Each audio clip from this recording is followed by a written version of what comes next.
Buen día para todos. Mi nombre es Maciel Karime Blanco Gómez. Soy estudiante del programa de Ingeniería de Alimentos de la Universidad Nacional Abierta y a Distancia. Pertenezco al SEAD de Bucaramanga. El día de hoy estaremos hablando de cromatografía plana y de columna, para lo cual necesitamos conocer el concepto de cromatografía. En 1974, la Unión Internacional de Química Pura y Aplicada (UPAD) definió la cromatografía como método físico usado principalmente para la separación de los componentes de una muestra, en el cual estos se distribuyen entre dos fases, una de ellas estacionaria mientras que la otra se mueve. En su definición, la UPAD también señala que la fase estacionaria puede ser un sólido o un gel y puede estar empacada en una columna, esparcida en forma de capa o distribuida como una película. La fase móvil puede ser un líquido o un gas. En este punto es importante definir los conceptos de fase estacionaria y de fase móvil. Por un lado, la fase estacionaria es una de las dos fases que forman un sistema cromatográfico. En esta fase, los componentes de la muestra están retenidos en un soporte adecuado. Según el tipo de soporte, líquido o sólido, pueden ser planas o en columna. Por otro lado, la fase móvil se define como un fluido que penetra a través o a lo largo del lecho estacionario en una dirección determinada. En esta fase, el compuesto químico fluirá hasta arrastrar la muestra, obligándola a atravesar la fase estacionaria. Varios científicos hicieron aportes a la cromatografía, pero quien realmente se consideró el padre de la cromatografía fue el botánico ruso Mikhail Schmidt, el cual publicó en 1903 la separación exitosa de varios pigmentos vegetales extraídos de una planta. Como se observa en la figura, en la etapa 1 de aplicación de la muestra en la columna de carbonato de calcio, se obtiene una columna que es un tubo de vidrio relleno con carbonato de calcio, por medio del cual aplicó la muestra que previamente había macerado e hizo atravesar éter de petróleo. Una vez hecho esto, Schmidt observó, y lo podemos identificar en la etapa 2 de la figura, que la banda coloreada inicial, esta que se encuentra acá, se movía a través de la columna y comenzaba a separarse en varias bandas igualmente coloreadas, como se observan en esta parte, lo que corresponde a la separación de los componentes de la muestra. Mikhail Schmidt no solo logró la separación de los pigmentos vegetales, sino que por las bandas coloreadas obtenidas fue el primero en acuñar el término cromatografía. De aquí la definición proveniente del griego cromatos, color, y grafo, escritura. Cromatografía de columna. Se habla de cromatografía de columna cuando la separación ocurre en un sistema cerrado, una columna.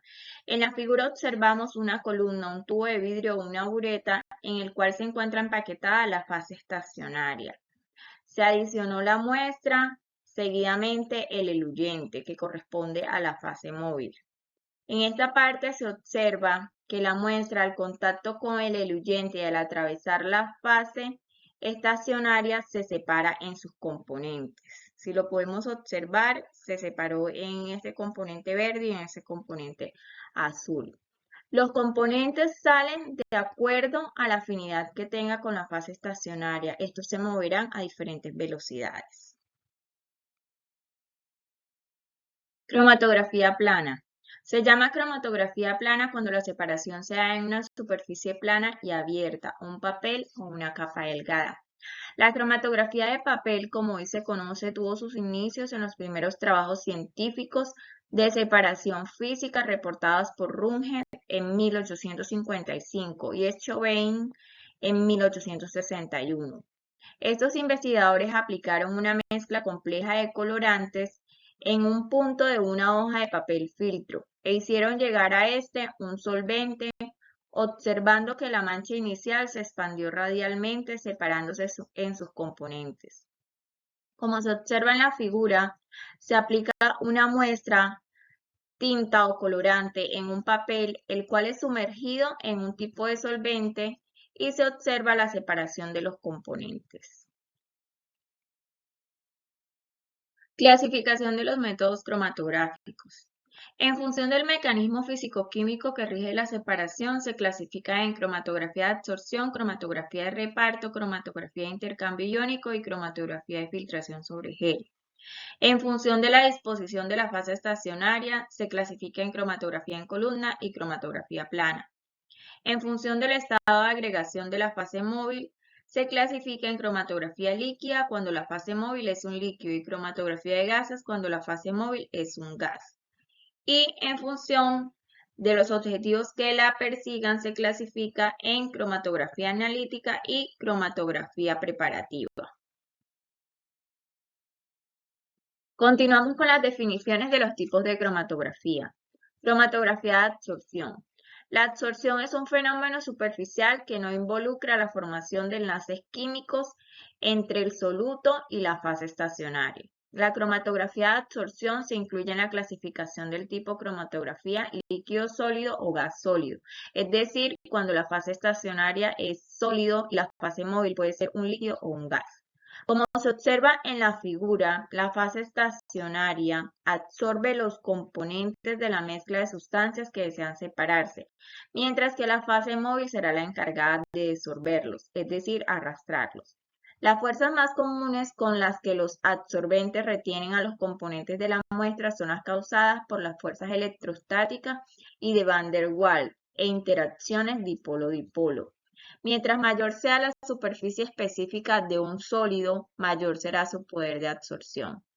El absorbente, es decir, la fase estacionaria más utilizada en la cromatografía de absorción es la sílica gel o gel de sílice. La fase móvil usualmente son solventes orgánicos de diferentes capacidades de desorción, la cual depende de la fuerza de elusión y está relacionada con la polaridad y con la capacidad para competir con los solutos de los centros activos del absorbente. A mayor polaridad del soluto, mayor fuerza de elusión.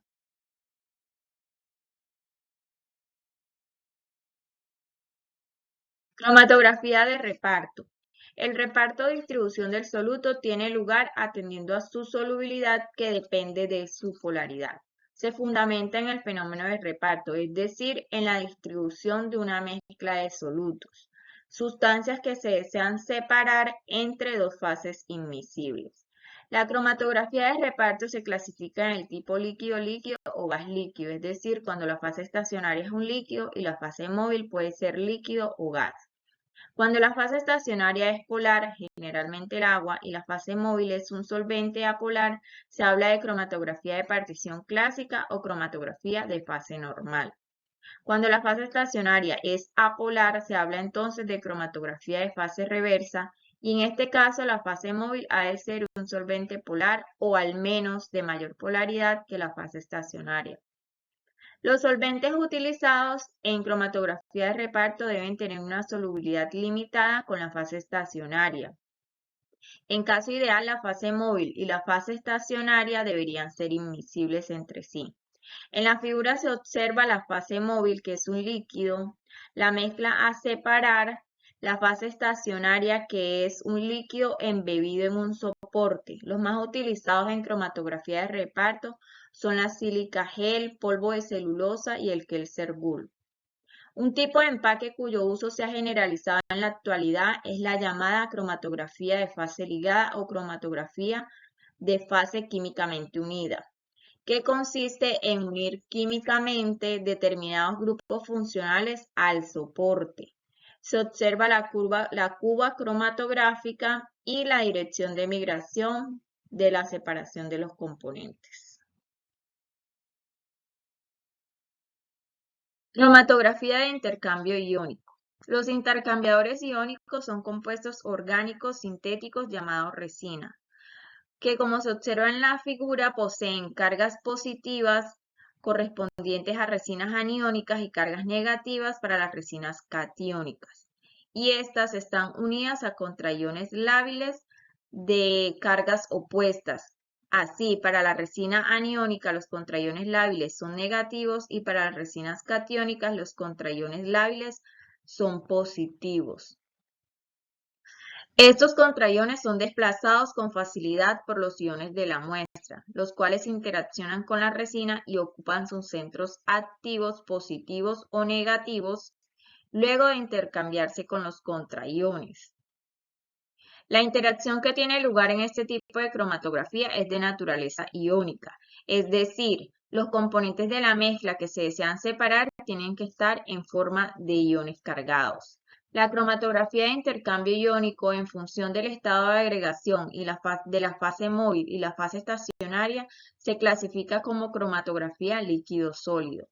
Las etapas de separación cromatográfica son 4 en este tipo de cromatografía. La primera, equilibrar la resina. La segunda, aplicación de la muestra. La tercera, separación de los componentes. Y por último, la cuarta, regeneración de la resina. Cromatografía de filtración sobre gel. También llamada cromatografía de exclusión molecular, está dirigida a la separación de sustancias de alto peso molecular como proteínas, polisacáridos, colorantes de alto peso molecular, entre otros. La fase estacionaria se obtiene al mezclar un material polímero inerte de elevado grado de hidratación con agua o soluciones buffer. El resultado es un gel formado por gránulos o perlas con estructura parecida a un tamiz que contiene poros de diferentes tamaños. En la figura observamos las partículas de gel que poseen un determinado tamaño de poro, las moléculas de la muestra que se dividen en dos tamaños, perlas rojas de tamaño menor que los poros del gel y perlas azules de tamaño mayor que los poros del gel.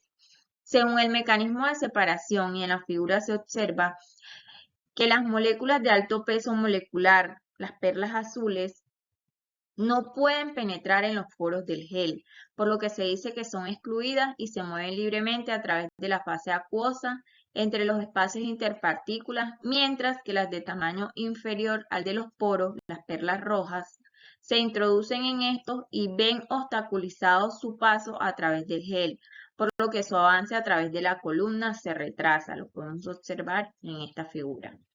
En cromatografía de filtración sobre gel, la fase móvil es generalmente agua o solución buffer y la fase estacionaria es un líquido acuoso del gel que se encuentra en el exterior de los gránulos en los espacios interpartículas, de manera que en este caso se trata de una cromatografía líquido-líquido. Bueno, hemos llegado hasta el final. Muchas gracias a todos por su atención y hasta una próxima ocasión.